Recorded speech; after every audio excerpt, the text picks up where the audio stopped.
Okay, let's drift off to sleep. Today you'll be listening and dozing off on a warm afternoon at Grandma and Grandpa's at Gull Harbor.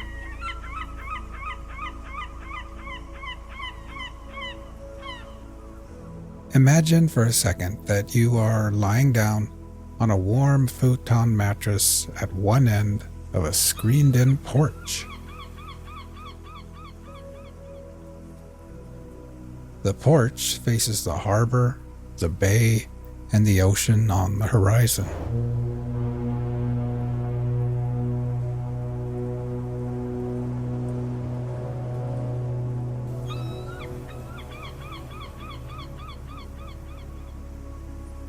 The mattress is nestled into a corner and is part of a cozy little reading nook prepared just for kids.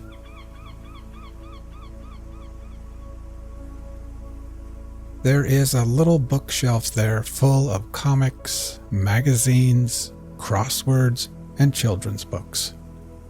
There are new books and worn-out books. The Hardy Boys, Nancy Drew, books about dinosaurs and horses and sea life, and all kinds of stories about kids getting into summer adventures together.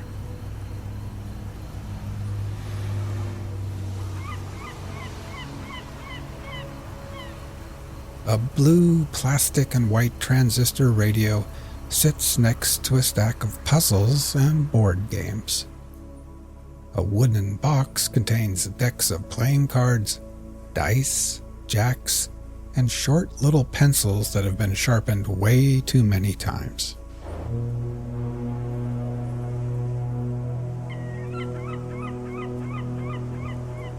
Now, while imagining laying here, let's get nice and relaxed.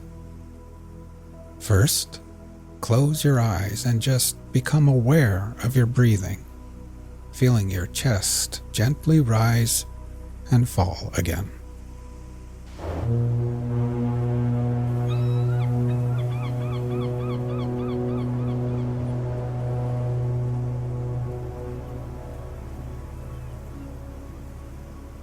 Next, we will try taking a few deeper breaths. First, filling your lungs with air, then holding it in for 2 or 3 seconds before gently exhaling and letting it all go. Ready? Breathe in deeply, hold for 3, 2, 1, and then exhale.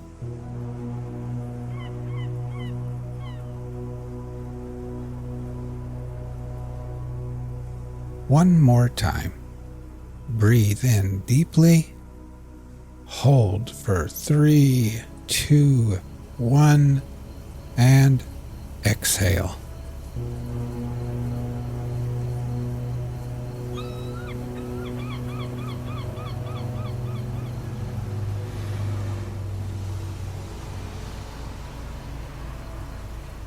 And try thinking to yourself, as I lay here at Gull Harbor, I can feel gravity's pull tugging me gently back towards Earth. With every exhale, I can feel my feet, my ankles, calves, knees, and my legs becoming heavier and more relaxed.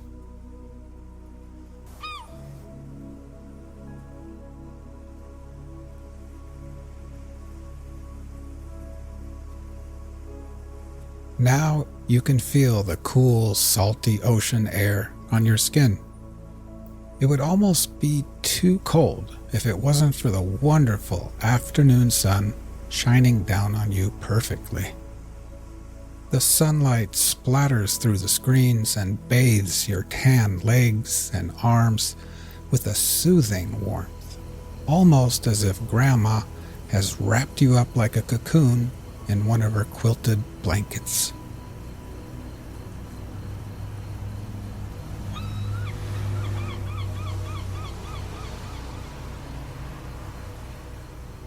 Inside the house, the TV is on, and you can hear Grandma and Grandpa moving around after lunch.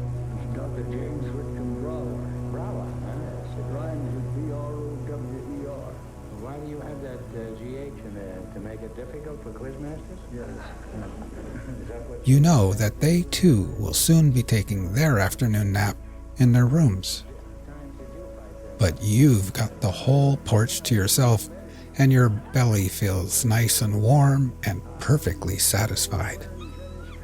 Today, Grandma made clam chowder and grilled cheese sandwiches.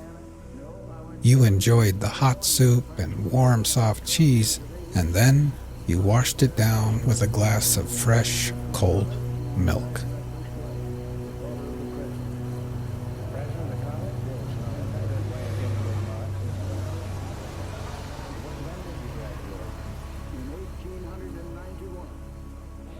Now, try taking a few more deep breaths. First, filling your lungs with air, holding it there briefly before gently exhaling and letting it all go. Ready? Breathe in deeply, hold for 3, 2, 1, and then exhale.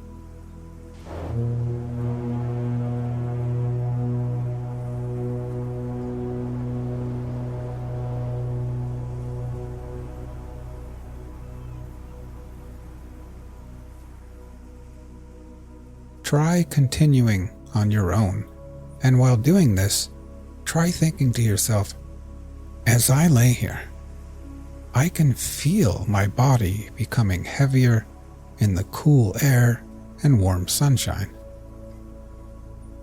With each exhale, I can feel my hands and arms and my torso becoming heavier and heavier and more relaxed.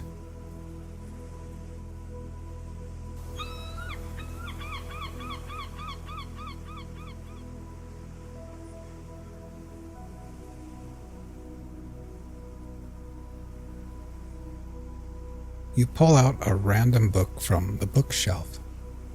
This one is called Summer Friends, and on the cover is a picture of a little girl in a red dress with white polka dots.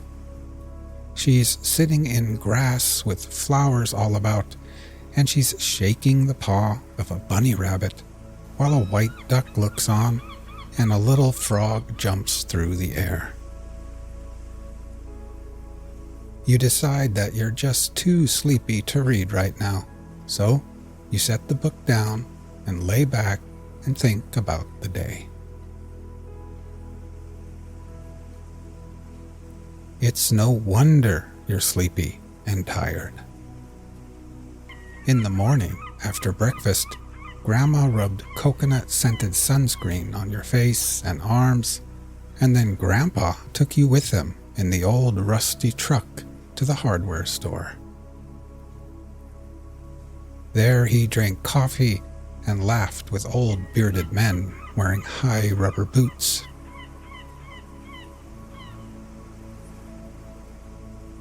Then you went with him to the docks at the harbor, where he showed you the best place to buy fresh clams, crab, and fish.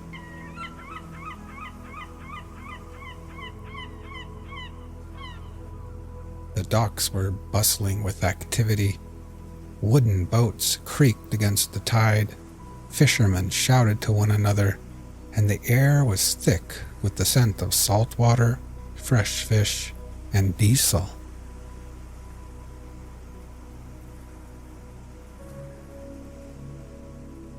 As you continue to breathe deeply and then exhale, try thinking to yourself, as I lay here, my whole body feels heavy and relaxed. With every exhale, I can feel gravity pulling me back towards Earth gently. I can feel my head, my shoulders, my neck becoming relaxed and at ease. And my legs are heavy and at peace with gravity's pull. Now my whole body, my legs and feet, my arms and hands, my torso, my head and neck and shoulders, my whole body is completely at peace, relaxed, and at ease.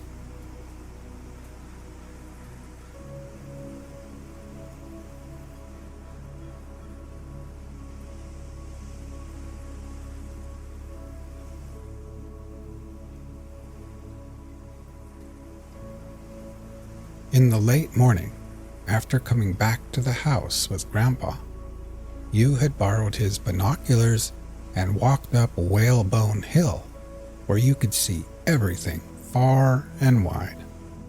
The little town of Gull Harbor, the fishing boats and ships at sea, the car ferry full of tourists headed to the islands, the seagulls, and kids riding bikes and scooters along the streets below. Then, up on Whalebone Hill, you had finally flown your brand new kite, a beautiful purple kite with a long white tail. It climbed higher and higher and higher through the coastal winds, tugging on your tired arms like a heavy fish on the end of the line.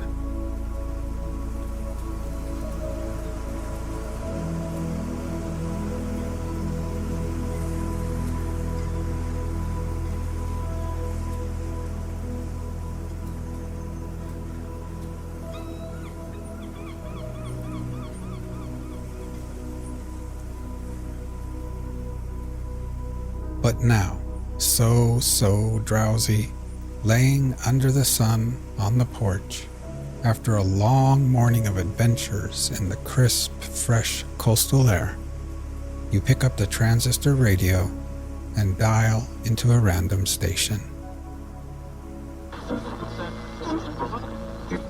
Walden by Henry David Thoreau. Economy. Part 4.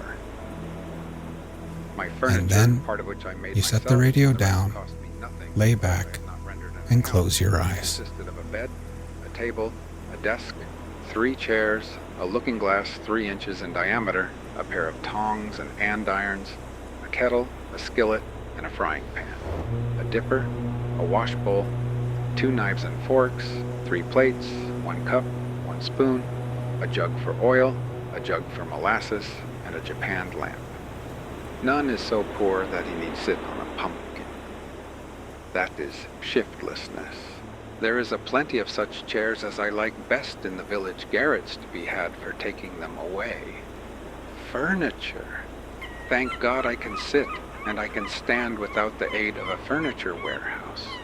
What man but a philosopher would not be ashamed to see his furniture packed in a cart and going up country exposed to the light of heaven and the eyes of men, a beggarly account of empty boxes?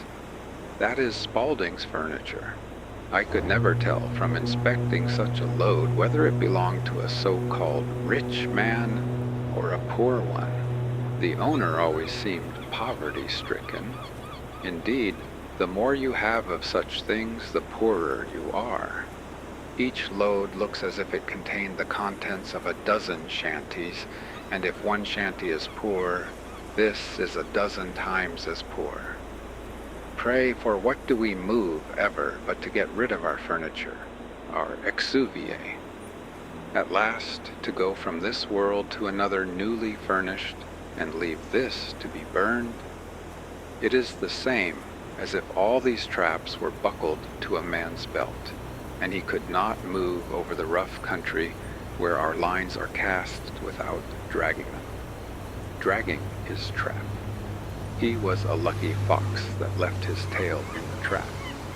The muskrat will gnaw his 3rd leg off to be free. No wonder man has lost his elasticity. How often he is at a dead set. Sir, if I may be so bold, what do you mean by a dead set? If you are a seer, whenever you meet a man you will see all that he owns, aye, and much that he pretends to disown behind him, even to his kitchen furniture, and all the trumpery which he saves and will not burn, and he will appear to be harnessed to it, and making what headway he can. I think that the man is at a dead set who has got through a knothole or gateway where his sledge-load of furniture cannot follow him. I cannot but feel compassion when I hear some trig, compact-looking man, seemingly free, all girded and ready, speak of his furniture as whether it is insured or not. But what shall I do with my furniture? My gay butterfly is entangled in a spider's web, then. Even those who seem for a long while not to have any, if you inquire more narrowly, you will find have some stored in somebody's barn. I look upon England today as an old gentleman who is traveling with a great deal of baggage, trumpery which has accumulated from long housekeeping, which he has not the courage to burn. Great trunk, little trunk, bandbox, and bundle. Throw away the first three at least. It would surpass the powers of a well man nowadays to take up his bed and walk, and I should certainly advise a sick one to lay down his bed and run. When I have met an immigrant tottering under a bundle which contained his all, looking like an enormous wen which had grown out of the nape of his neck, I have pitied him, not because that was his all, but because he had all that to carry. If I have got to drag my trap, I will take care that it be a light one and do not nip me in a vital part. But perchance it would be wisest never to put one's paw into it. I would observe, by the way, that it costs me nothing for curtains, for I have no gazers to shut out but the sun and moon, and I am willing that they should look in. The moon will not sour milk, nor taint meat of mine, nor will the sun injure my furniture, or fade my carpet. And if he is sometimes too warm a friend, I find it still better economy to retreat behind some curtain which nature has provided, than to add a single item to the details of housekeeping. A lady once offered me a mat, but as I had no room to spare within the house, nor time to spare within or without to shake it, I declined it, preferring to wipe my feet on the sod before my door. It is best to avoid the beginnings of evil. Not long since I was present at the auction of a deacon's effects, for his life had not been ineffectual. The evil that men do lives after them. As usual, a great proportion was trumpery which had begun to accumulate in his father's day. Among the rest was a dried tapeworm. And now, after lying half a century in his garret and other dust holes, these things were not burned. Instead of a bonfire or purifying destruction of them, there was an auction or increasing of them. The neighbors eagerly collected to view them, bought them all, and carefully transported them to their garrets and dust holes, to lie there till their estates are settled, when they will start again. When a man dies, he kicks the dust. The customs of some savage nations might perchance be profitably imitated by us, for they at least go through the semblance of casting their slough annually. They have the idea of the thing, whether they have the reality or not. Would it not be well if we were to celebrate such a busk or feast of first fruits, as Bartram describes to have been the custom of the Muclas Indians? When a town celebrates the busk, says he, having previously provided themselves with new clothes, new pots, pans, and other household utensils and furniture, they collect all their worn-out clothes and other despicable things, sweep and cleanse their houses, squares, and a whole town of their filth. which, with all the remaining grain and other old provisions, they cast together into one common heap and consume it with fire. After having taken medicine and fasted for 3 days, all the fire in the town is extinguished. During this fast they abstain from the gratification of every appetite and passion whatever. A general amnesty is proclaimed. All malefactors may return to their town. On the 4th morning, the high priest, by rubbing dry wood together, produces new fire in the public square, from whence every habitation in the town is supplied with the new and pure flame. They then feast on the new corn and fruits, and dance and sing for 3 days, and the 4 following days they receive visits and rejoice with their friends from neighboring towns who have in like manner purified and prepared themselves. The Mexicans also practiced a similar purification at the end of every 52 years, in the belief that it was time for the world to come to an end.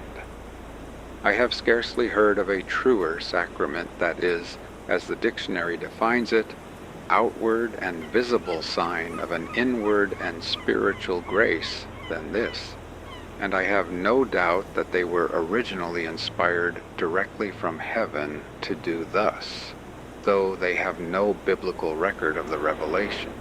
For more than 5 years I maintained myself thus solely by the labor of my hands, and I found that by working about 6 weeks in a year, I could meet all the expenses of living.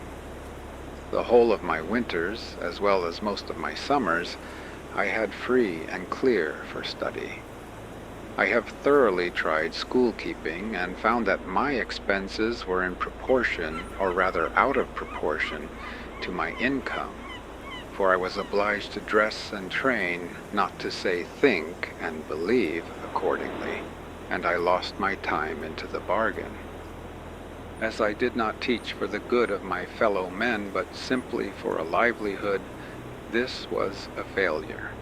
I have tried trade, but I found that it would take 10 years to get underway in that, and that then I should probably be on my way to the devil.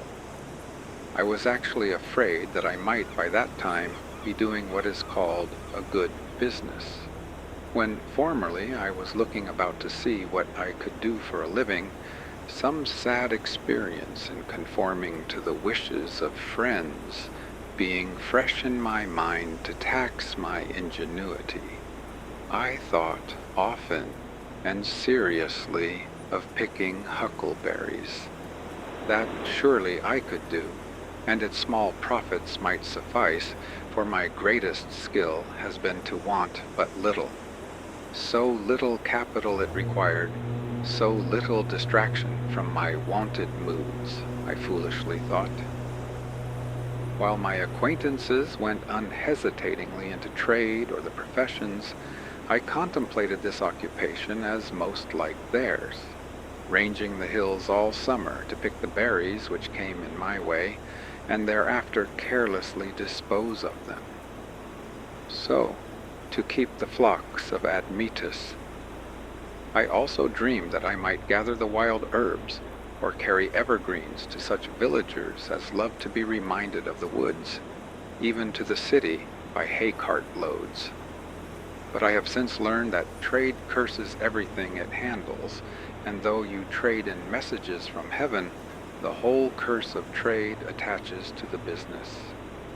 As I preferred some things to others, and especially valued my freedom, as I could fare hard and yet succeed well, I did not wish to spend my time in earning rich carpets or other fine furniture, or delicate cookery, or a house in the Grecian or the Gothic style just yet.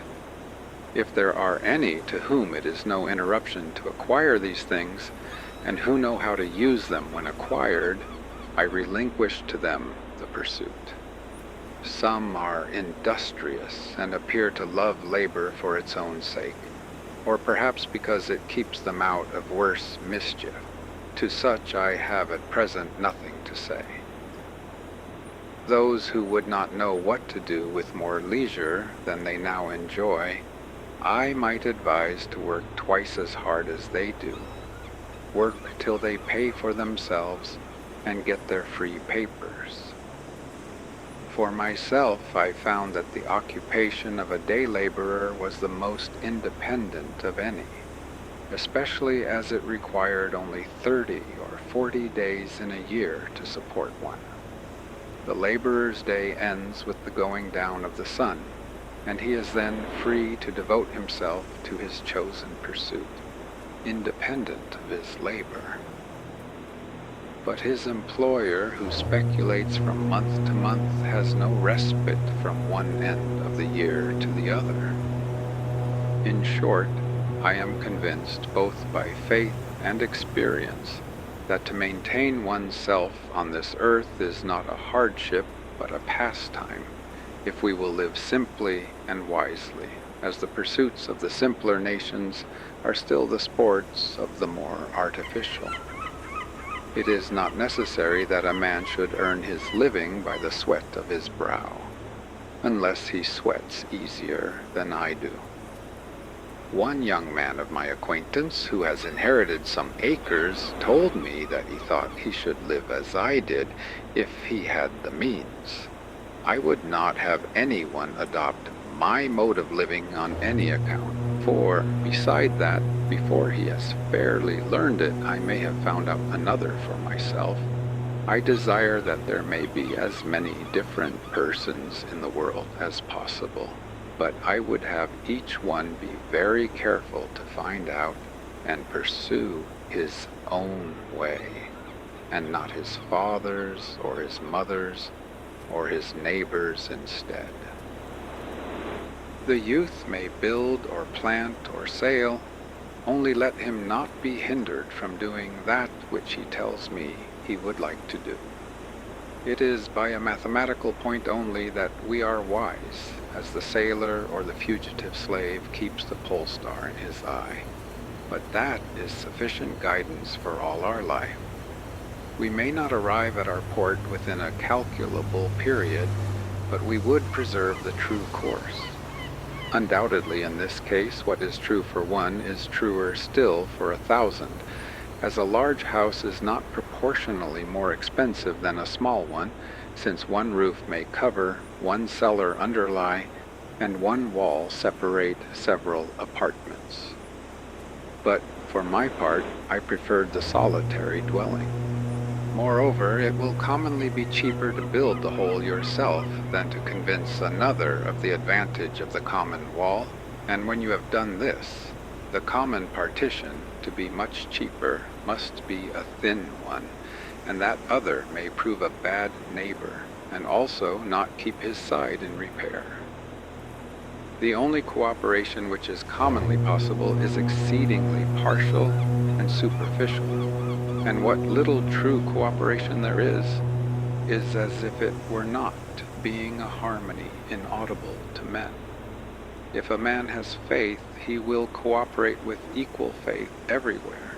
If he has not faith, he will continue to live like the rest of the world, whatever company he is joined to.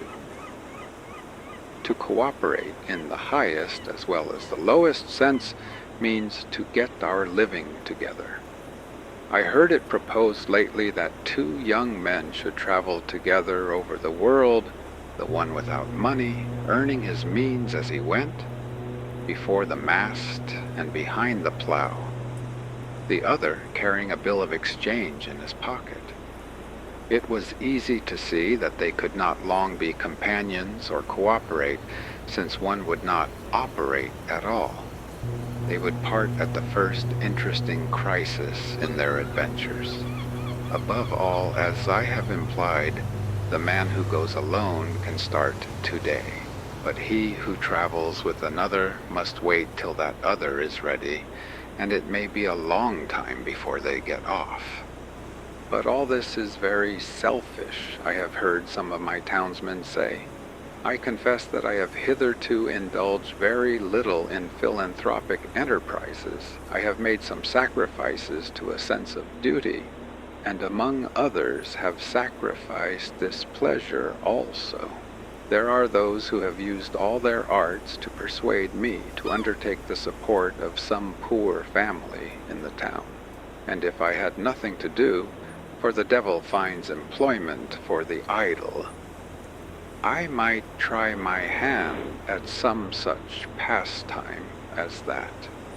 However, when I have thought to indulge myself in this respect, and lay their heaven under an obligation by maintaining certain poor persons in all respects as comfortably as I maintain myself, and have even ventured so far as to make them the offer, they have one and all unhesitatingly preferred to remain poor, while my townsmen and women are devoted in so many ways to the good of their fellows.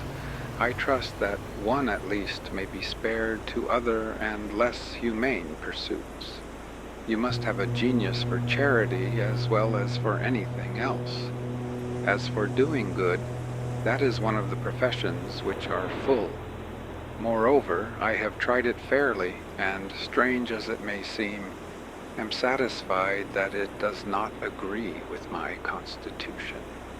Probably I should not consciously and deliberately forsake my particular calling to do the good which society demands of me, to save the universe from annihilation. And I believe that a like but infinitely greater steadfastness elsewhere is all that now preserves it. But I wouldn't stand between any man and his genius, and to him who does this work, which I decline, with his whole heart and soul and life, I would say, persevere, even if the world call it doing evil, as it is most likely they will. I am far from supposing that my case is a peculiar one. No doubt many of my readers would make a similar defense. At doing something, I will not engage that my neighbors shall pronounce it good. I do not hesitate to say that I should be a capital fellow to hire. But what that is, it is for my employer to find out. What good I do, in the common sense of that word, must be aside from my main path, and for the most part wholly unintended. Men say, practically, begin where you are, and such as you are, without aiming mainly to become of more worth, and with kindness aforethought go about doing good. If I were to preach at all in this strain, I should say rather, set about being good, as if the sun should stop when he had kindled his fires up to the splendor of a moon, or a star of the 6th magnitude, and go about like a Robin Goodfellow, peeping in at every cottage window, inspiring lunatics and tainting meats, and making darkness visible, instead of steadily increasing his genial heat and beneficence till he is of such brightness that no mortal can look him in the face. And then, and in the meanwhile too, going about the world in his own orbit, doing it good, or rather, as a truer philosophy has discovered, the world going about him getting good. When Phaeton, wishing to prove his heavenly birth by his beneficence, had the sun's chariot but one day, and drove out of the beaten track, he burned several blocks of houses in the lower streets of heaven, and scorched the surface of the earth, and dried up every spring, and made the great desert of Sahara, till at length Jupiter hurled him headlong to the earth with a thunderbolt, and the sun, through grief at his death, did not shine for a year. There is no odor so bad as that which arises from goodness tainted. It is human, it is divine, carrion. If I knew for a certainty that a man was coming to my house with the conscious design of doing me good, I should run for my life as from that dry and parching wind of the African deserts called the simoom, which fills the mouth and nose and ears and eyes with dust till you are suffocated, for fear that I should get some of his good done to me, some of its virus mingled with my blood. No. In this case, I would rather suffer evil the natural way. A man is not a good man to me because he will feed me if I should be starving, or warm me if I should be freezing, or pull me out of a ditch if I should ever fall into one. I can find you a Newfoundland dog that will do as much. Philanthropy is not love for one's fellow man in the broadest sense. Howard was no doubt an exceedingly kind and worthy man in his way, and has his reward. But comparatively speaking, what are 100 Howards to us if their philanthropy do not help us in our best estate when we are most worthy to be helped? I never heard of a philanthropic meeting in which it was sincerely proposed to do any good to me or the like of me. The Jesuits were quite balked by those Indians who, being burned at the stake, suggested new modes of torture to their tormentors.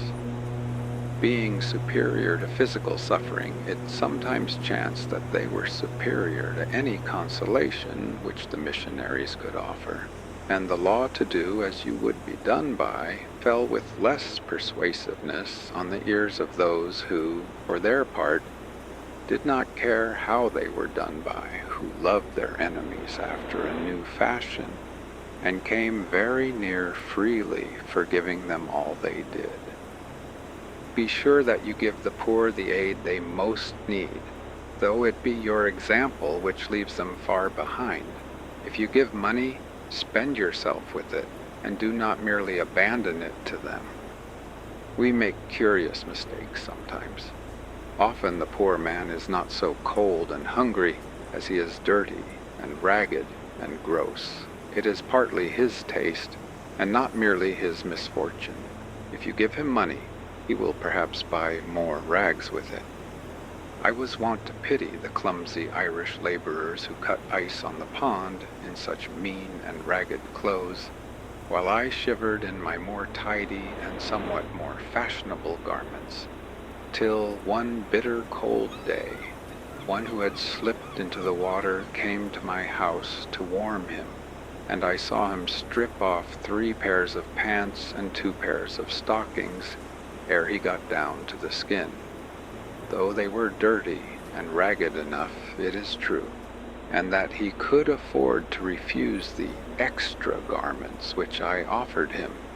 He had so many intra ones.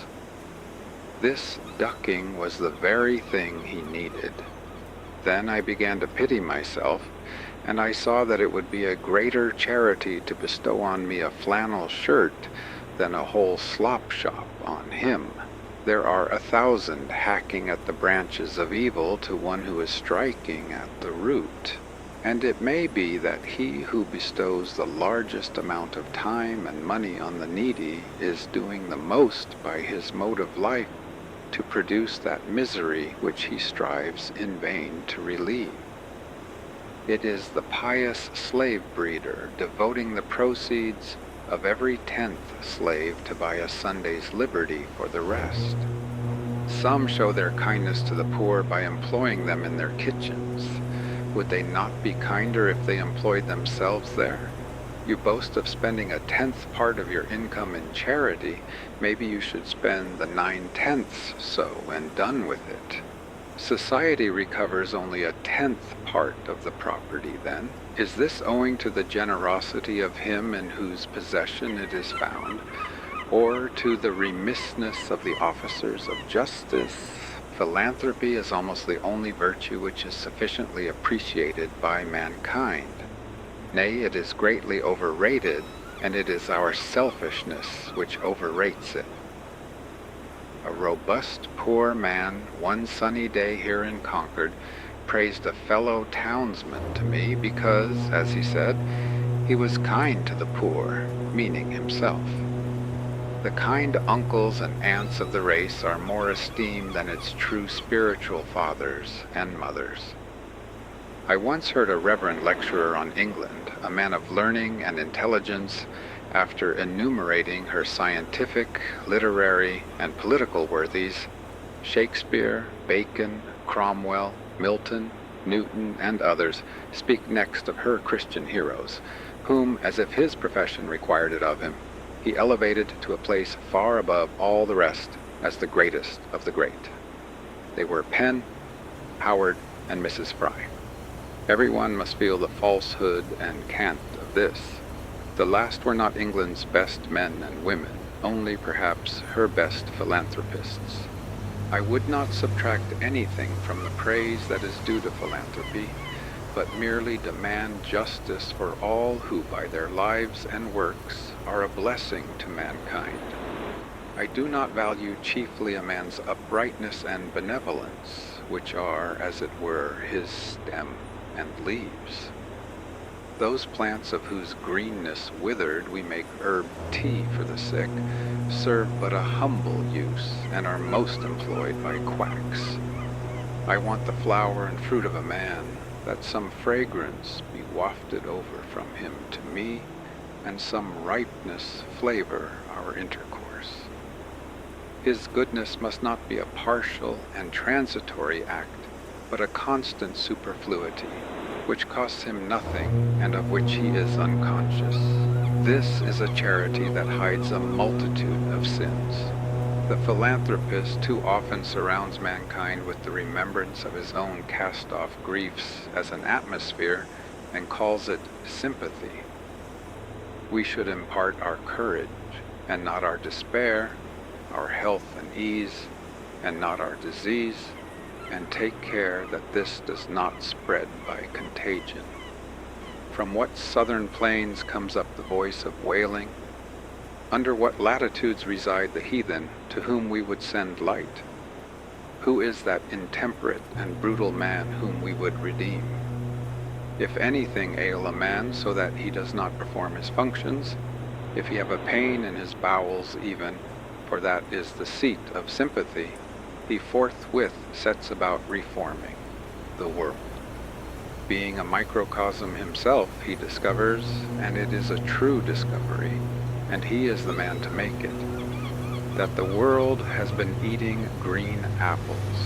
To his eyes, in fact, the globe itself is a great green apple, which there is danger awful to think of that the children of men will nibble before it is ripe.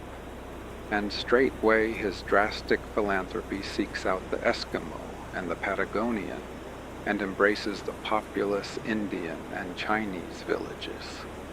And thus, by a few years of philanthropic activity, the powers in the meanwhile using him for their own ends, no doubt he cures himself of his dyspepsia, the globe acquires a faint blush on one or both of its cheeks, as if it were beginning to be ripe, and life loses its crudity and is once more sweet and wholesome to live.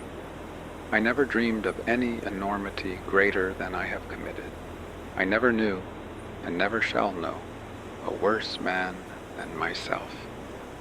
I believe that what so saddens the reformer is not his sympathy with his fellows in distress, but though he be the holiest Son of God, is his private ail. Let this be righted. Let the spring come to him, the morning rise over his couch, and he will forsake his generous companions without apology. My excuse for not lecturing against the use of tobacco is that I never chewed it. That is a penalty which reformed tobacco chewers have to pay. Though there are things enough I have chewed which I could lecture against. If you should ever be betrayed into any of these philanthropies, do not let your left hand know what your right hand does, for it is not worth knowing. Rescue the drowning and tie your shoestrings. Take your time and set about some free labor. Our manners have been corrupted by communication with the saints. Our hymn books resound with the melodious cursing of God and enduring him forever. One would say that even the prophets and redeemers had rather consoled the fears than confirmed the hopes of man. There is nowhere recorded a simple and irrepressible satisfaction with the gift of life any memorable praise of God. All health and success does me good, however far off and withdrawn it may appear. All disease and failure helps to make me sad and does me evil, however much sympathy it may have with me or I with it. If then we would indeed restore mankind by truly Indian, botanic, magnetic, or natural means, let us first be as simple and well as nature ourselves, dispel the clouds which hang over our own brows, and take up a little life into our pores. Do not stay to be an overseer of the poor, but endeavor to become one of the worthies of the world.